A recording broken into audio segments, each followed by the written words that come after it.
Because that is exactly the position Iran's naval command finds itself in right now. 60 vessels, fast attack boats, patrol craft, small missile platforms. The entire backbone of a strategy Iran spent decades building specifically because it couldn't compete with the United States Navy ship for ship. Gone, not damaged, not temporarily withdrawn for repairs, destroyed in a sustained campaign along Iran's own coastline that most people outside military and intelligence circles never fully understood was even happening until the scale of it became impossible to ignore. So the real question isn't whether this campaign happened. The number itself confirms that it did. The real question is why Iran built an entire naval doctrine around exactly the kind of small, fast, numerous vessels that just got wiped out at this scale. And what that says about a fight that most coverage still describes as a stalemate. Once you understand the strategy behind those 60 boats and the strategy that destroyed them, you'll understand something about this conflict that most headlines have completely missed. Before we go any further, if you want to understand the real strategy behind these campaigns instead of just watching numbers scroll past in a headline, hit subscribe right now. This channel breaks down exactly how conflicts like this one are actually fought beneath the surface of what makes it into daily news coverage. And this is one of the most important stories you'll see all year. Let's start with why those 60 boats existed in the first place. Because you can't understand why losing them matters without understanding what Iran was trying to build. For decades, Iranian naval strategists faced an uncomfortable, unavoidable mathematical reality. The United States Navy operates some of the most advanced warships ever built, protected by layered air defense systems, satellite surveillance, and coordinated strike capability that Iran could never hope to match through conventional naval construction. Building a fleet of destroyers and aircraft carriers to compete directly was never a realistic option. Not with the resources, technology access, and sanctions constraints Iran has operated under for most of its modern history. So Iranian planners did something smarter, at least on paper. Instead of trying to match American naval power directly, they built a doctrine specifically designed to exploit the weaknesses of large, expensive warships facing swarms of small, cheap, fast, and numerous attackers. The logic behind this strategy, often referred to by military analysts as asymmetric naval warfare, is genuinely elegant. In theory, a single American destroyer might cost well over $1 billion and take years to build. A single Iranian fast attack boat, armed with anti-ship missiles or simply packed with explosives for a suicide. Attack run might cost a tiny fraction of that and take weeks to produce. If you can build dozens, or in this case dozens and dozens more of these small, fast vessels, the theory goes, you can overwhelm even the most advanced warship's defenses simply through sheer numbers, forcing impossible choices about which of a dozen simultaneous threats to intercept first, when even a small percentage getting through could cause catastrophic damage. For years, this strategy was treated as a genuine, serious concern by American naval planners, not something to dismiss. War games and simulations reportedly showed that swarm tactics, executed correctly, could pose real risk even to the most sophisticated warships in the fleet. That was the theory. 60 destroyed boats later, the theory is facing its most serious real-world test yet, and the results tell a very different story than Iranian planners were counting on. Here's where most coverage of this campaign gets the story wrong, treating it as a simple numbers story, 60 boats sunk, full stop, without asking the much more interesting question underneath. How exactly did a swarm strategy specifically designed to overwhelm American defenses end up getting systematically dismantled? Instead, the answer isn't a single dramatic battle, it's a layered, methodical campaign that unfolded over an extended period. And understanding each layer tells you something important about how modern naval warfare actually works in practice, not just in theory. The first layer of this campaign was intelligence, and it's the layer that almost never makes it into headline coverage, even though it's arguably the most important one. Before a single shot was fired in this specific campaign, American and Allied intelligence services had spent months, in some cases years, mapping out exactly where Iran's fast attack boats were based, how they moved, what patrol patterns they followed, and how quickly they could be mobilized in response to different scenarios. This isn't the kind of intelligence you gather overnight. It requires sustained surveillance, satellite imagery collected over long periods to establish behavioral patterns, and often human intelligence sources providing ground-level confirmation of what the satellite imagery suggests. By the time this campaign actually began, American commanders reportedly had a far more complete picture of Iran's small boat capability and positioning than Iran likely realized, which meant the campaign wasn't a reactive scramble to counter an active threat. It was the execution of a plan built on months of accumulated understanding. This kind of patient intelligence gathering also tends to reveal something else, something that matters enormously once an actual campaign begins. the predictable habits and routines that even well-trained military units inevitably develop over time. Crews rotate on schedules. Vessels return to the same bases for maintenance and resupply. Patrol patterns, even when varied deliberately to avoid predictability, still operate within practical constraints of fuel range, crew endurance, and coastal geography that limit how much genuine unpredictability is actually achievable over a sustained period. Months of accumulated surveillance data allow analysts to identify these patterns with increasing confidence, building a probabilistic picture of where vessels are likely to be at any given time, even without perfect real-time tracking of every single asset. That probabilistic picture, refined over an extended period before the campaign's most intensive phase began, appears to have given American and Allied commanders a significant head start in anticipating Iranian responses rather than simply reacting to them as they unfolded. The second layer was technology specifically designed to counter exactly the swarm tactics Iran had built its strategy around. Remember the network-centric warfare concept we've discussed in previous breakdowns of this conflict. The idea that modern American naval forces don't operate as isolated ships making independent decisions, but as a fully integrated network where every sensor across every ship, submarine, and aircraft shares information in real time. This matters enormously against swarm tactics specifically. A lone warship, relying only on its own radar and its own crew's reaction time, genuinely could struggle against a coordinated attack from a dozen small boats approaching from multiple directions simultaneously. A fully networked fleet, where the moment one ship detects an approaching threat, that information is instantly shared across every other platform in the area, effectively eliminates the core advantage swarm tactics are supposed to exploit. The element of overwhelming confusion, forcing a single ship to choose which of many threats to prioritize, simply doesn't work the same way when the entire response is coordinated across multiple platforms, simultaneously, each contributing to a shared picture and a shared layered response. If you're starting to see how this campaign was actually built, make sure you're subscribed, because the next part explains exactly how each individual engagement actually unfolded and why the results were so lopsided. Let's talk about how these engagements actually played out tactically, because the mechanics here reveal a lot about why the swarm strategy failed so badly against a modern network defense. In a typical engagement throughout this campaign, the pattern reportedly followed a fairly consistent structure. Iranian fast attack boats would attempt to approach American or Allied vessels, sometimes in small groups, sometimes as part of a larger coordinated maneuver designed to test response times and defensive coverage. Under the older model of naval warfare, where each ship largely fought its own battle independently, this kind of approach might have created genuine tactical dilemmas, forcing defenders into difficult split-second decisions about which threats to engage first. Under the networked model, actually in place during this campaign, that dilemma largely evaporated before it could even develop. Approaching vessels were typically detected and tracked well before they came anywhere close to effective attack range, using a combination of radar, aerial surveillance, and in many cases, persistent drone coverage providing continuous overhead observation of exactly where Iranian vessels were moving and how quickly. Once detected and tracked, engagement decisions could be made with far more precision and far less uncertainty than swarm tactics are specifically designed to exploit.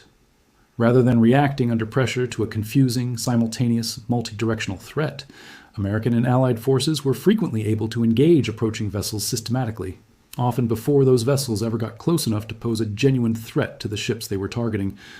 This is a critical distinction worth sitting with. The 60 boats weren't necessarily lost in 60 separate, dramatic, close-quarters battles. Many were reportedly destroyed at standoff range, engaged by precision weapon systems before they ever closed the distance needed to execute the kind of overwhelming simultaneous attack the entire swarm doctrine depends on to work. This matters enormously for understanding why the loss rate was so lopsided. Swarm tactics only function as intended when the attacking vessels can actually reach effective range in enough numbers, close enough together, to genuinely overwhelm a defender's ability to respond to every individual threat.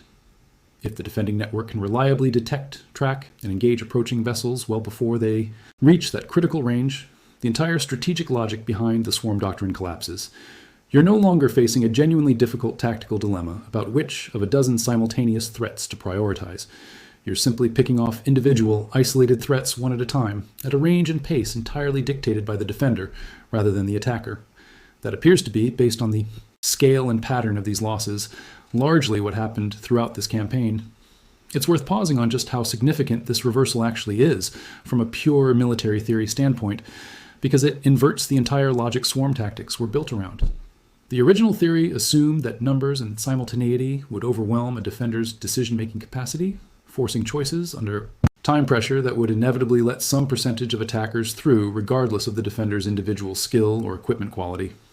What this campaign appears to demonstrate instead is that when detection and tracking happen early enough, at long enough range, the entire premise of forced simultaneous decision-making simply never materializes. The defender isn't choosing, under pressure, which of 12 threats to engage first. The defender is engaging threats 1, 2, or 3 at a time, sequentially, at a pace and range of their own choosing, because the extended detection window effectively converts what was designed as a simultaneous mass attack into a series of manageable, individual engagements. That structural inversion, more than any single weapon system or tactic, appears to be the core reason this campaign produced results this lopsided. There's also a component of this campaign that deserves specific attention: the role of persistent aerial surveillance in denying Iran the element of surprise that swarm tactics fundamentally depend on to work at all.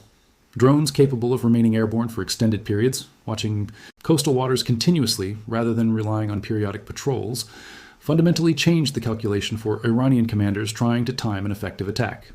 Under older assumptions about naval patrol patterns, there would be windows, gaps in coverage, moments when a coordinated launch of multiple fast boats might have a genuine chance of closing distance, before being detected and effectively countered.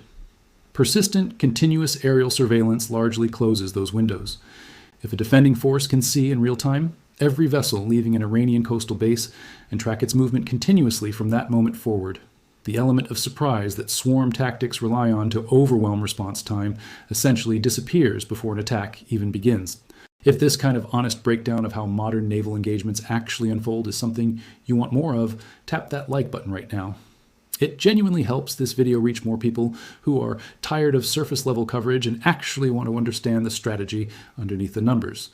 Now let's talk about what this actually means for Iran, because losing 60 boats isn't just a tactical setback. It represents something much larger and much more dangerous for Iran's broader military posture in the region. Remember what we discussed earlier about why Iran built this doctrine in the first place. It wasn't a preference. It was a necessity, born directly out of the recognition that Iran could never realistically compete with American naval power through conventional means. The entire swarm strategy was, in a very real sense, Iran's answer to an unsolvable mathematical problem. How do you contest control of critical waters against a navy with vastly superior technology, resources, and firepower? Small, fast, numerous asymmetric attacks were the answer Iranian planners settled on, and they invested heavily in that answer over many years, building not just the boats themselves, but the entire operational doctrine, training pipeline, and command structure built around executing that strategy effectively. Losing 60 of those vessels in a single sustained campaign doesn't just remove 60 individual pieces of hardware from Iran's order of battle. It represents a direct, empirical test of the core strategic bet Iran made about how to contest American naval superiority, and by nearly every available measure, that bet appears to have failed badly under real combat conditions. This is a much more serious problem than the raw equipment loss alone suggests, because it doesn't just weaken Iran's current capability. It calls into question the entire theoretical foundation Iran built its coastal defense and deterrence strategy around for the better, part of 2 decades. This creates a genuinely difficult strategic problem for Iranian military planners going forward, one that doesn't have an easy or obvious solution. Do you continue investing in the same swarm doctrine, betting that tactical adjustments, different launch timing, different vessel dispersal patterns, different coordination methods might eventually find a way to work around the networked defense systems that just dismantled 60 boats so effectively? Or do you acknowledge that the entire strategic approach has been fundamentally compromised by the same technological and doctrinal advances that made this campaign so lopsided, and pivot toward an entirely different approach to contesting control of contested coastal waters? Neither option is straightforward. Continuing to invest in a doctrine that just suffered this scale of loss risks throwing more resources into a strategy that may be fundamentally obsolete against current defensive technology. Pivoting to an entirely different approach means acknowledging, at least internally, that years of investment and strategic planning were built around an assumption that no longer holds, and it means starting, essentially from scratch on a new doctrine, with no guarantee the replacement approach will fare any better against defenses that continue to evolve and improve. Now let's talk about the replacement problem specifically, because this is where the real strategic consequences of this campaign extend well beyond the immediate military setback. Building the kind of fast attack boat fleet Iran had assembled before this campaign took years, not months. It required not just manufacturing capacity, which Iran has developed domestically specifically to reduce dependence on imports that sanctions made difficult to secure, but also training pipelines for crews, maintenance infrastructure, and the accumulated operational experience that comes from years of patrols, exercises, and incremental doctrine refinement. 60 boats destroyed doesn't just mean 60 boats need to be rebuilt. It likely means a meaningful portion of Iran's trained, experienced small boat crews were lost or reassigned in the process, representing an even harder capability to quickly replace than the physical vessels themselves. Hardware can eventually be rebuilt, assuming the manufacturing capacity and resources remain available.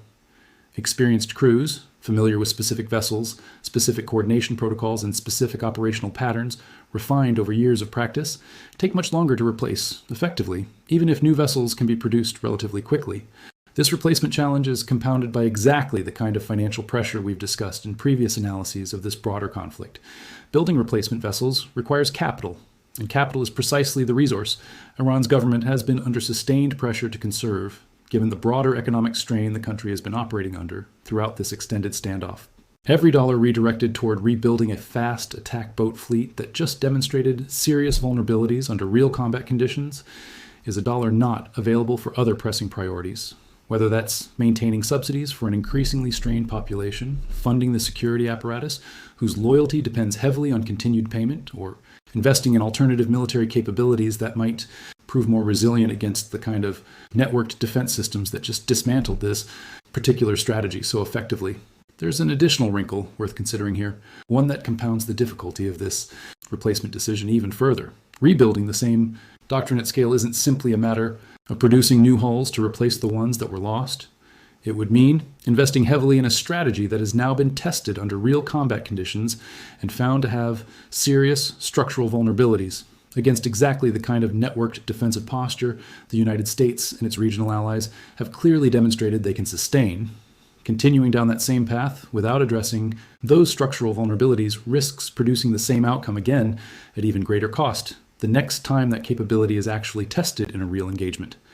This is precisely the kind of situation where sunk cost thinking becomes genuinely dangerous for military planning, where the temptation to simply rebuild what was lost, because that's the doctrine already, understood and already invested in, can outweigh the harder, more uncomfortable work of genuinely reassessing whether the underlying approach still makes strategic sense at all. Let's shift now to the diplomatic and psychological dimension of this campaign, because the 60 boat number matters for reasons that extend well beyond pure military calculus. Publicly, we should expect Iranian state media to frame this campaign very differently than the pattern we've just walked through, and understanding why requires remembering the same dynamic we discussed in earlier breakdowns of how this regime manages information internally. Just as elaborate propaganda footage tends to be produced not for foreign military planners, but for domestic audiences who need reassurance during difficult periods, expect a similar dynamic here. Public statements are likely to minimize the scale of these losses, frame remaining capability as still fully capable of contesting contested waters, and potentially highlight isolated tactical successes, individual incidents where an attack got closer to its target than the broader pattern suggests, as evidence the overall strategy remains viable. This messaging isn't primarily designed to convince American naval planners of anything. It's designed for internal consumption, reassuring a domestic population, and, perhaps even more importantly, reassuring the hardline factions within Iran's own security establishment, whose confidence in continued resistance depends heavily on believing the broader military strategy still has a viable path forward. But there's a limit to how effectively that kind of messaging can paper over losses at this scale, especially within Iran's own military and security establishment, where officers and planners have direct access to accurate operational data, regardless of what gets broadcast publicly.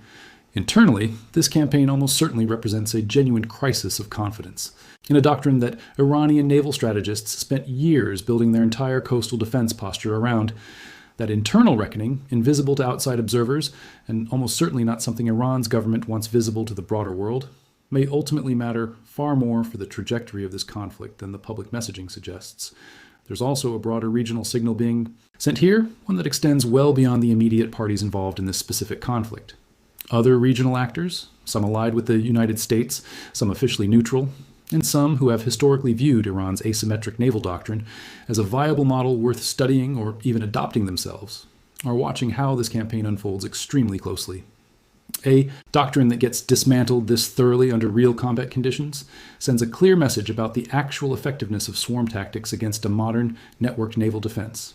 A message that likely recalibrates how seriously other regional actors weigh similar asymmetric strategies in their own military planning going forward. This ripple effect, extending the strategic consequences of this campaign well beyond Iran's own immediate military posture, is often one of the least discussed but most consequential outcomes of a campaign like this one.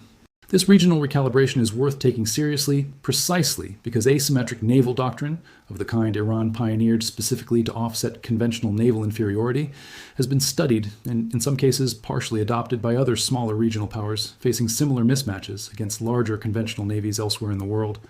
A campaign that demonstrates this publicly and this decisively how effectively a properly networked and persistently surveilled defensive posture can neutralize the entire approach doesn't just weaken Iran's specific capability, it potentially undermines the broader strategic logic that made this doctrine attractive to other actors in the first place, shifting the calculus for anyone else who might have been considering a similar path as a cost-effective way to contest a conventionally superior naval power. Now let's talk about where this actually leaves the broader conflict, because 60 destroyed boats doesn't happen in isolation from everything else we've discussed about this standoff. Remember the earlier analysis about the financial pressure Iran has been absorbing? Losses reportedly running into the hundreds of millions of dollars daily, and the difficult internal calculations that pressure has been forcing between competing priorities. This naval campaign adds another dimension directly onto that same pressure. Not only is Iran losing enormous amounts of revenue through blocked exports, it's now also absorbing the cost of a fundamentally compromised naval doctrine that will require enormous additional investment to even partially rebuild, assuming Iranian planners conclude the doctrine is even worth rebuilding in its current form rather than pivoting towards something entirely different. These pressures compound rather than operate independently. A regime already struggling to balance security force loyalty, public subsidies, and military investment now faces an additional urgent claim on already strained resources, precisely at the moment when those resources are under the most sustained pressure they've faced in years. This raises a genuinely difficult question worth sitting with honestly. Does a setback of this scale increase the likelihood that Iran eventually seeks some kind of negotiated resolution to this broader conflict, recognizing that its core military strategies for contesting American power in the region have proven far less effective than planned? Or does it instead increase the likelihood of further escalation, driven by exactly the kind of internal pressure we discussed in previous analyses, where hardline factions feel an even greater need to demonstrate continued resolve and capability, precisely because that capability has just been publicly and empirically called into question? Both outcomes are genuinely plausible, and the honest answer is that nobody outside Iran's innermost military and political leadership circles can say with confidence which direction this pushes the broader calculation. There's a historical pattern worth considering here too, because militaries facing this kind of doctrinal failure don't always respond the way outside observers might expect. Sometimes a serious tactical defeat forces genuine strategic reassessment and a shift toward more sustainable approaches. Other times, particularly in systems where acknowledging failure carries serious internal political risk for the leadership associated with the failed strategy, the response is instead to double down, framing the setback as a temporary addressable problem rather than a fundamental flaw in the underlying approach, and continuing to invest in the same doctrine despite mounting evidence of its limitations. Which pattern applies here likely depends heavily on the same internal power dynamics we've discussed throughout this broader analysis. How much political capital specific factions within Iran's security establishment have invested in this particular doctrine, and how much internal cost they'd absorb by publicly or even privately acknowledging its failure. Let's talk about what happens next, because there are a few specific things worth watching closely in the weeks and months ahead that will tell you a great deal about which direction this actually goes. The first thing to watch is whether Iran attempts a significant rebuilding effort focused on the same fast attack boat doctrine, or whether resources instead shift toward alternative approaches, potentially including greater investment in drone technology, which has proven more resilient and cost-effective throughout other parts of this broader conflict, or a shift toward more defensive, less offensively postured coastal capabilities that don't require directly contesting American naval superiority in open engagement. The second thing to watch is how Iranian rhetoric and doctrine discussions evolve within its own military publications and official statements over the coming months. A continued emphasis on swarm tactics as a viable strategy, despite this campaign's outcome, would suggest either genuine internal confidence that tactical adjustments can address the vulnerabilities exposed here, or, more likely, the kind of face-saving continuity that avoids the internal political cost of publicly acknowledging doctrinal failure. A quieter shift in emphasis, without explicit acknowledgement of what prompted it, would suggest a more pragmatic internal reassessment happening beneath the public rhetoric. The third thing to watch is whether this campaign proves to be a bounded, time-limited operation, or whether it represents the beginning of a sustained pattern of ongoing coastal engagement that continues attriting whatever capability Iran attempts to rebuild going forward. If American and allied forces maintain the same persistent surveillance and networked defensive posture that made this campaign so effective, any attempt by Iran to rebuild and redeploy similar capability faces the same structural disadvantages that produced this outcome in the first place, potentially locking Iran into a costly, repeating cycle of investment and loss that further strains already limited resources. There's a broader lesson here too, one that extends well beyond this specific naval campaign and speaks to something important about how military doctrines succeed or fail in practice rather than in theory. Asymmetric strategies, the kind Iran built its entire coastal defense doctrine around, work by exploiting specific vulnerabilities in a stronger opponent's approach. But those vulnerabilities aren't static. They can be identified, studied, and systematically addressed, and when that happens, an asymmetric strategy that looked genuinely threatening on paper for years can collapse remarkably quickly once the defending force adapts its technology and doctrine to close the specific gap the asymmetric approach was designed to exploit. This is exactly what appears to have happened here. Iran's swarm doctrine was a rational, even clever response to American naval superiority as it existed years ago. But American naval doctrine didn't stand still during those years either, and the networked integrated defensive approach that dismantled 60 boats represents the direct product of years spent specifically anticipating and preparing for exactly this kind of threat. That's an important thing to understand about military competition generally, not just this specific conflict. Advantage in modern warfare rarely stays fixed for long. A strategy that represents a genuinely serious threat at one point in time can become obsolete, sometimes quite suddenly, once the opposing side identifies and systematically closes the vulnerability that strategy depended on to work. Iran spent years building a doctrine around a real legitimate vulnerability in how naval warfare traditionally worked. The campaign that produced these 60 destroyed boats represents the visible outcome of that vulnerability finally being closed, comprehensively and under real combat conditions, rather than merely in theoretical war games and simulations. There's also a human dimension to this story worth acknowledging honestly, one that's easy to lose entirely in a conversation focused on doctrine, technology, and strategic calculation. 60 destroyed vessels represent real crews, real sailors, many of whom were likely young conscripts or lower-ranking personnel with limited say in the broader strategic decisions that put them in these vessels in the first place. Whatever the eventual strategic and political consequences of this campaign turn out to be, the immediate human cost is already real, and it's already been paid, largely by people who had no meaningful role in the doctrinal decisions that shaped the strategy they were ultimately deployed to execute. It's worth remembering that behind every one of those 60 vessels sat a crew making split-second decisions under conditions of enormous stress, often with far less information about the actual scope of the defensive network arrayed against them than outside analysts now have the benefit of piecing together after the fact.